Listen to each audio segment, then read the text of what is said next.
বাসায় আপনি কুকুর পালছেন, বিড়াল পালছেন, খরগোশ পালছেন, ঠিক আছে, বাচ্চারা পছন্দ করছে, ঠিক আছে, কিন্তু কিছু জিনিস মাথায় কিন্তু রাখতে হবে। আমি জলাতঙ্ক বা র্যাবিস নিয়ে ভিডিও করেছি কয়েকদিন আগে। ওই কথাগুলো রিপিট না করে নতুন করে বলতে চাই, কারণ আমার কাছে মনে হচ্ছে এটা বলা খুবই জরুরি। সেটা হচ্ছে, বাসায় যদি পেট থাকে তাদের কিন্তু জলাতঙ্ক বা র্যাবিস হওয়ার সম্ভাবনা কম, যদি তারা ওয়েল ভ্যাকসিনেটেড এবং ওয়েল মেনটেনড হয়। তাদের হাইজিন যদি মেনটেন করা হয়, নখ ঠিকমতো পরিষ্কার করা হয় এবং হচ্ছে তাদেরকে নিয়মিত ভ্যাকসিনেটেড যদি করা হয়, তাহলে র্যাবিস হওয়ার সম্ভাবনা কম। কিন্তু আজকে কী নিয়ে কথা বলবো তাহলে? র্যাবিস না হলে এই পেটের সমস্যা কোথায়? দুইটা বড় বড় সমস্যা। এক হচ্ছে তাদের আঁচড়, আরেক হচ্ছে তাদের লোম। কেমন? যেই বাচ্চাদের ফ্যামিলিতে, খুব মনোযোগ দিয়ে শুনবেন, যেই বাচ্চাদের ফ্যামিলিতে অ্যালার্জির টেন্ডেন্সি বেশি আছে, মার সাইডে বাবার সাইডে অ্যালার্জির টেন্ডেন্সি বেশি আছে, তাদের বাসায় অবশ্যই পেট বাদ দেওয়া উচিত। এটা একদম আমি মনে করি যে বাচ্চার বয়স 7 বছর হওয়া পর্যন্ত বাসায় পেট রাখবেন না। যাদের বাচ্চার দেখবেন যে ছোটোবেলা থেকে ঘন ঘন ঠান্ডা কাশি লাগে, কিছুতেই ভালো হচ্ছে না, একটুতে একটু হলে ঠান্ডা কাশি লেগে যাচ্ছে, তার মানে ছোটোবেলা থেকে তারা মা বাবার কাছ থেকে জেনেটিক্যালি অ্যালার্জি হওয়ার প্রবণতা নিয়ে দুনিয়াতে এসছে, এবং তাদের একটু স্পেশাল কেয়ার, একটু স্পেশাল সাপোর্ট দরকার। সেই স্পেশাল সাপোর্টের মধ্যে অবশ্যই পেট বাদ দেওয়াটা খুবই জরুরি। নট অনলি পেট, পেট পেট মানে পোষা, যেই পশুগুলোর কথা বললাম এইগুলা, এবং ঘরে কোনো ফাড়ি কাপড়, যেমন হচ্ছে কার্পেট, পর্দা, উলের কিছু যে ঝালর টাইপের থাকে যেগুলোতে ময়লা আটকায়, ও কিছু শোপিস থাকে যেটা হচ্ছে হ্যাঙ্গিং শোপিস, যেগুলোতেও ময়লা আটকায়, ওরকম ফাড়ি কিছু, যেটা মানে হচ্ছে তুলা তুলা কিছু আপনি ঘরে রাখবেন না। এবং সেক্ষেত্রেও কিন্তু আমি সবাইকে বলে দিই যে সোয়েটার, যেটা শীতকালে খুবই জরুরি একটা ওয়্যার্স, তো সোয়েটারও প্রতিদিন পরানোর আগে ইস্ত্রি করে পরাবেন, যেহেতু সোয়েটার প্রতিদিন ধোয়া সম্ভব নয়।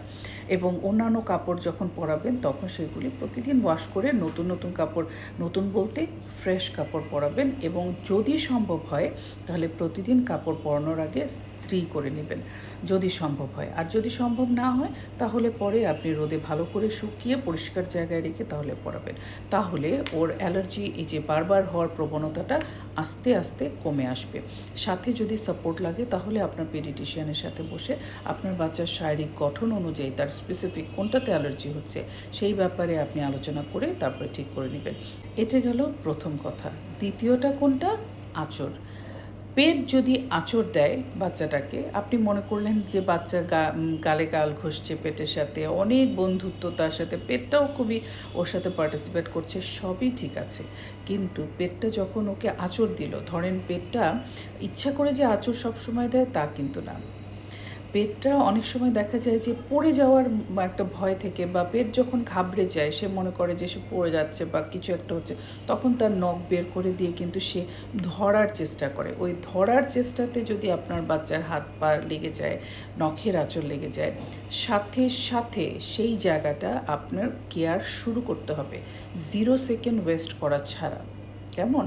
আপনার পেটটা ধরেন আপনি হাইজিন মেনটেন করছেন, নখ পরিষ্কার রাখছেন, আপনি পেটকে নিয়মিত ভ্যাকসিনেটেড করছেন, তারপরেও, কারণ পেটরা সবসময় হাত পা ইউজ করে সব কিছু খামচাতে থাকে, যে কোনো একটা জায়গা থেকে তার নখে ময়লা লাগতেই পারে, এটা কখনোই শিওর করা সম্ভব না যে ওর নখে কোনো ময়লা থাকবে না। কেমন?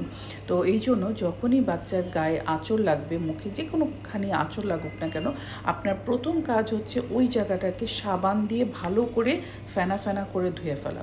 কেমন? সাবান দিয়ে ভালো করে ফেনা ফেনা করে ধুয়ে ফেলা, এবং ভায়োডিন দিয়ে ওই জায়গাটা, বাসায় সব সময় ভায়োডিন রাখবেন, যখন বাচ্চা ছোট থাকবে ভায়োডিন দিয়ে ওই জায়গাটা ক্লিন করে দেওয়া সুন্দর করে। যদি না বুঝেন কোনো সমস্যা নেই, নিকটস্থ ক্লিনিকে নিয়ে যান, হাসপাতালের এমার্জেন্সিতে নিয়ে যান, ওখানে গিয়ে বাচ্চাটাকে ক্লিন করে নিয়ে আসেন। এই প্রাথমিক ক্লিননেসটাই কিন্তু বাচ্চাটাকে পরবর্তী ইনফেকশন থেকে রক্ষা করতে সক্ষম। শুধুমাত্র এতটুকু ক্লিনিংই ওর জন্য কিন্তু ইনফেকশন বা সেলুলাইটিসের মতো বড় জিনিস অ্যাভয়েড করা ওর জন্য সম্ভব হবে, কেমন? আর যদি লাগে তাহলে লোকাল টপিক্যাল অয়েনমেন্ট মাঝে মাঝে দেওয়া যেতেই পারে, কিন্তু সেটা হয়তো সবসময় নাও লাগতে পারে, কেমন? তো সুতরাং ঘরে ট্রিটমেন্টটা আগে শুরু করেন, 0 সেকেন্ড ওয়েস্ট করা ছাড়া। কোনটা? সাবান দিয়ে ফেনা ফেনা করে জায়গাটা পরিষ্কার করেন। বাচ্চা একটু চিৎকার করবে, পানি লাগলে জ্বলবে, কিন্তু এটা মেনে নিতে হবে, এটা মানিয়ে নিতে হবে। তারপরে ওখানে আপনি বায়োডিন দিয়ে পরিষ্কার করেন। তারপরে যদি দেখেন যে ক্ষতটা থেকে ব্লাড বেরোচ্ছে বা ক্ষতটা বেশ খানিকটা ডিপ মনে হচ্ছে, আপনি নিকটস্থ হাসপাতালে নিয়ে যান। যদি টিটেনাস লাগে বয়স অনুযায়ী দিয়ে দিবে, আর নয়তো অয়েনমেন্ট দিয়ে ছেড়ে দিবে। এই জিনিসগুলো মনে রাখবেন, এটা খুবই বেসিক এবং খুবই জরুরি।